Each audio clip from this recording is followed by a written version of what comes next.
ایک بات پر توجہ دلانی، توجہ تو ہے، لیکن ہم بھی اپنا فرض سمجھتے ہیں کہ اس توجہ دلانے میں ہم اپنا حصہ ڈالیں۔ اس وقت جو کچھ مسلمانوں پر بیت رہی ہے وہ ہمارے سامنے ہے، خواہ وہ فلسطین کے اندر جو ریسنٹلی معاملات ہوئے اور اسٹریٹ فائر کر کے کتنے لوگوں کو شہید کیا گیا، اور ابھی ریسنٹلی جو کشمیر کا معاملہ وہ بھی ہمارے سامنے ہے، برما کو ہم روتے رہے، شام کا جو حال ہے وہ ہمارے سامنے ہے، اور جو افغانستان میں قندوز میں 100 سے زیادہ حفاظ بچوں کے ساتھ ظلم ہوا ہے۔ اللہ اکبر کبیرہ۔ پہلی بات جو جمعے میں نے ذکر کی ہے، میں اپنا جائزہ لوں کہ میں بے غیرت تو نہیں ہو گیا۔ کیا میری ایمانی غیرت میرے اندر موجود ہے کہ کم سے کم اپنے ان بھائیوں اور ان بہنوں اور بچوں کے درد اور تکلیف کو میں اپنی تکلیف محسوس کروں؟ میرے اور آپ کے رسول نے فرمایا صلی اللہ علیہ وسلم، مسلمان ایک جسم کی مانند ہے، ایک حصے میں تکلیفوں پر جسم محسوس کرتا ہے، تو ساری امت ایک جسم کی مانند ہے۔ اگر امت کے ایک فرد کو، کچھ افراد کو، ایک گروہ کو، ایک علاقے کے افراد کو تکلیف پہنچتی ہے، کم سے کم اس کو میں اپنی تکلیف تو سمجھوں۔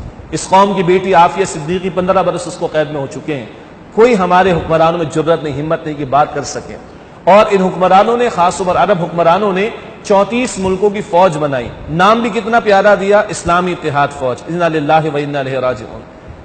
تم ظالموں نے اپنی بادشاہتیں بچانے کے لیے فوج بنائی؟ کیا قذافی کا معاملہ تمہارے سامنے نہیں؟ کیا صدام حسین کا معاملہ تمہارے سامنے نہیں؟ ان دونوں افراد کی برائی نہیں کر رہا، مگر انہوں نے کیا کچھ نہ کیا اور ان کی بادشاہتیں تھیں، کیا حشر ہوا ہمارے سامنے؟ تو کیا تمہاری بادشاہتیں بچ جائیں؟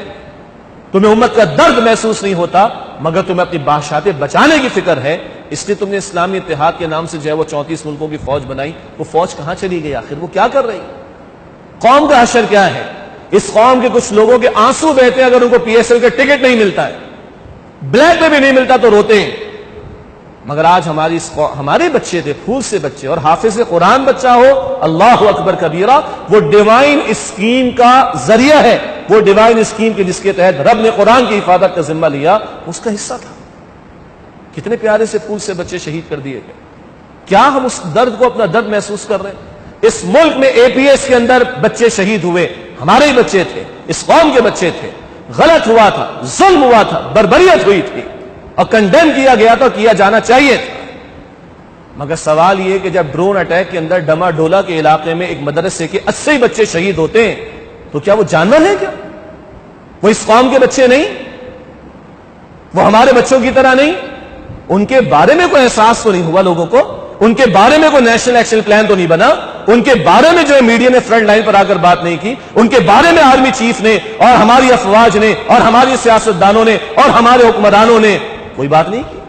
کیوں؟ وہ 80 بچے جو ڈرون اٹیک کے نتیجے میں ڈما ڈولا میں شہید ہوئے تھے، وہ انسان نہیں تھے کیا؟ وہ ہمارے بچے نہیں تھے کیا؟ اور کہاں ہے وہ موم بتی مافیا، وہ کینڈل جلانے والے، شمع جلانے والے؟ سلمان تاثیر ملعون، اس کے قتل پر تو میدان میں آ جاتے ہیں، سارا میڈیا کھڑا ہو جاتا ہے، ساری بیوروکریسی کھڑی ہو جاتی، ساری حکومت کھڑی ہو جاتی، سارے سیاستدان کھڑے ہو جاتے ہیں، سارے دانشور کھڑے ہو جاتے ہیں۔ یہ 100-150 بچے جو شہید ہوئے، خالص انسانی سطح پہ کوئی دیکھ لے، میں تو اس سے محبت کروں گا، آپ اس سے محبت کریں گے، وہ ہمارے بچوں کی طرح مسلمان بچے تھے، وہ قرآن کے حافظ بچے تھے۔ آج اگر یہ 100 نہیں 50 بچہ پاکستان کے کسی سکول میں مار دیا گیا ہوتا، اس وقت میڈیا کی کیا کیفیت ہوتی؟ حکمرانوں کی کیا کیفیت ہوتی؟ فورسز کی کیا کیفیت ہوتی؟ سیاستدانوں کے کیا اقوال ہوتے؟ دانشوروں کی کیا باتیں ہوتی؟ خالص انسانی سطح پر سوچنے، اگر پاکستان یا افغانستان یا انڈیا کسی ایک اسکول میں آج 50 بچے مار دیے گئے ہوتے، ساری دنیا کا میڈیا چیخ رہا ہوتا، سارا فرنٹ لائن میڈیا ہمارا چیخ رہا ہوتا، مگر بغیرت ہے، افسوس سے بغیرت ہے۔ شاید وہ ہڈیاں کھاتے ہیں کچھ کتوں کی طرح، وہ ہڈیاں ملتی ہیں تو وہی بولتے ہیں جو ان کو بلوایا جاتا ہے۔ یہ میں کم سے کم محتاط الفاظ استعمال کر رہا ہوں، خدا را معاف کیجیے گا میری سخت کلامی کو، کم سے کم الفاظ۔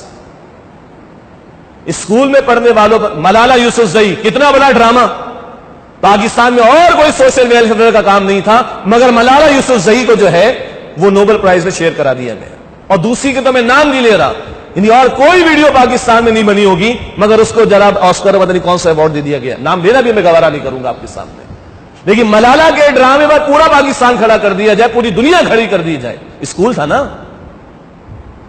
تو کیا مدرسوں میں پڑھنے والا وہ علم حاصل نہیں کرتا؟ قرآن کا پڑھنے والا وہ علم حاصل نہیں کرتا؟ قرآن کا پڑھنے والا کیا وہ طالب علم نہیں ہوتا؟ قرآن جس جگہ پڑھایا جا رہا ہے وہ درسگاہ نہیں ہوتی؟ اور یہ تو بچوں کی سرٹیفکیٹ سیریمنی تھی. اللہ اکبر کبیرہ.